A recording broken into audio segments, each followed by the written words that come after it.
First, they came for the communists, and I did not speak out because I was not a communist. Then they came for the socialists, and I did not speak out because I am not a socialist. Then they came for the trade unionists, and I did not speak out because I am not a trade unionist. Then they came for the Jews, and I did not speak out because I was not a Jew.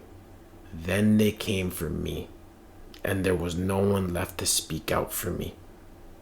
And that quote, guys, has always stuck with me so deep, and it is so telling.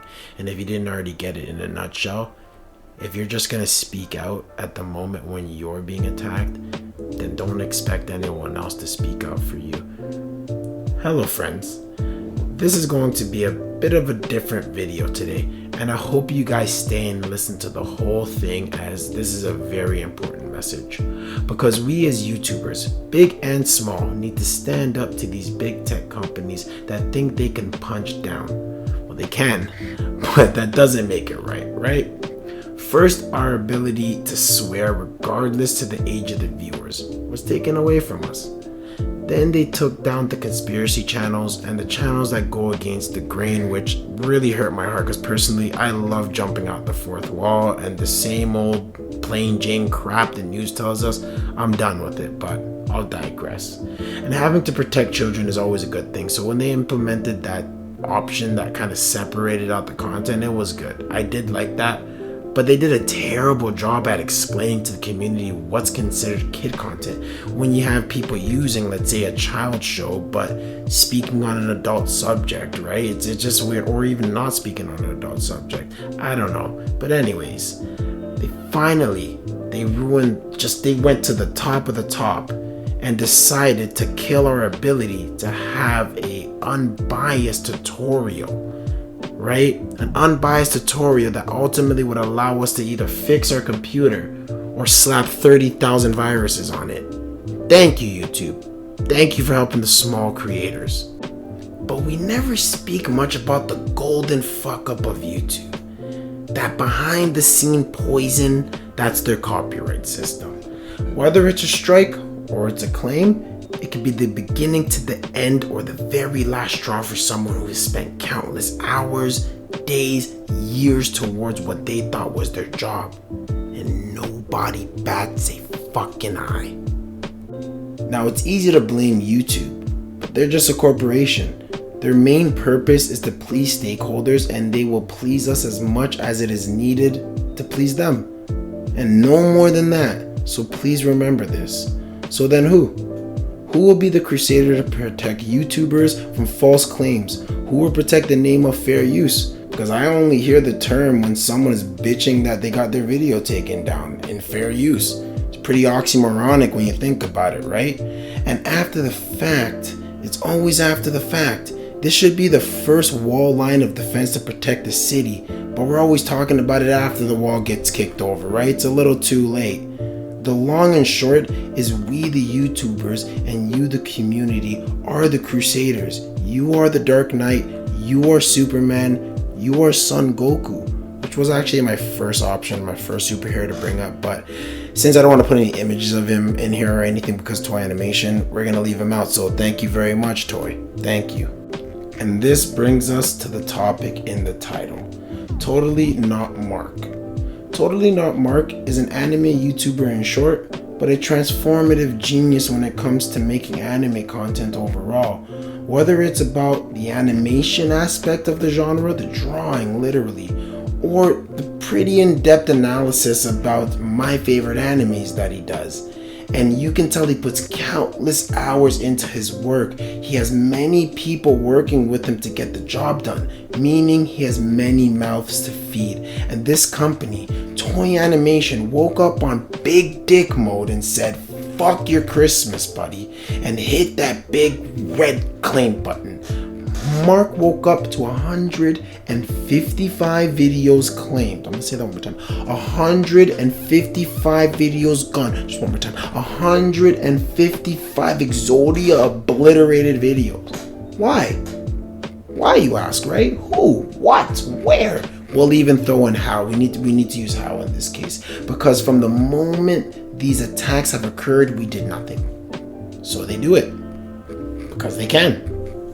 YouTube is still the wild, wild west, people, and it has done something so revolutionary where you can take previous copyright content, transform it, and post it as your own new content. So as long as you prove you transformed it enough from the original product, which Mark has shown on countless occasions. He mentions in his video they even took down a sketching video. This took me by surprise because the dude made the fucking pictures himself. What the fuck?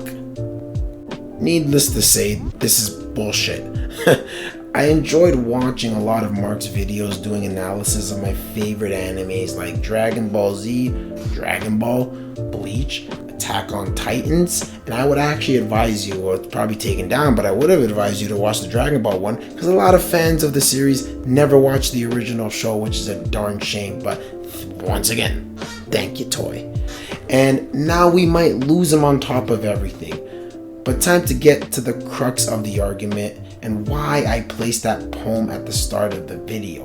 Understand the people I am about to name drop are not to shame. I'm not calling these people out in any means, way, or fashion, so please understand I am like a fan and I've been watching these people, some of them since they started or just way off early in the beginning, right? And I've never seen this issue happen to them, or at the very least, at this scale, at this magnitude.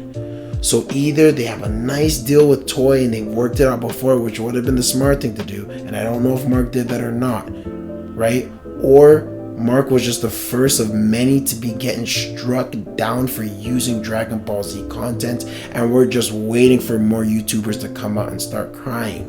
Geekdom 101. Which is like one of the top best Dragon Ball Z guys if you want to know the theory, the back end, the knowledge, the know-how to not be steered in the wrong direction. You're gonna watch Geekdom. Oppai Senpai, same thing. They kind of got a dual thing going on there where they're gonna really break down the anime and give you the facts, whether it's through documents, through the videos, through anime, through games, whatever. Masako X does very similar content. Seth the Programmer and Clyde, you have your power scalers, right? So they give us the perspective of how these characters actually play out on the show beyond what the lazy freaking writers won't do, right? Mastar Media, he literally sketched out his whole entire anime using copyright anime characters. I'm not saying that to attack him.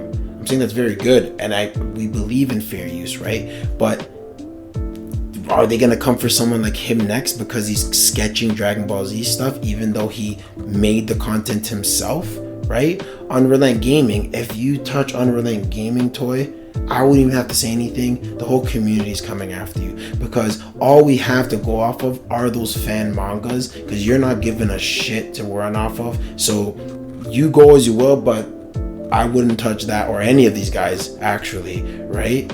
And I'd come out to bat to protect any of them with a video just like I'm doing for Mark. So please understand, I am not attacking these individuals. These guys are at the top of their class, and I would understand them not responding, because how does one ask another to fuck their bag up because theirs was? Right? Very simple.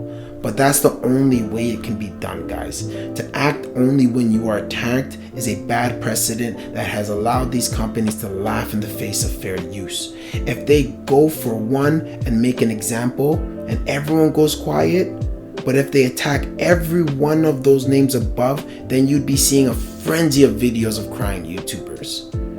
You gotta thank Charlie Moist Critical making a video on his platform, as a channel of his size can draw attention to the situation. But all other YouTubers in the same genre, if you have made a video to shun Toei, then my apologies.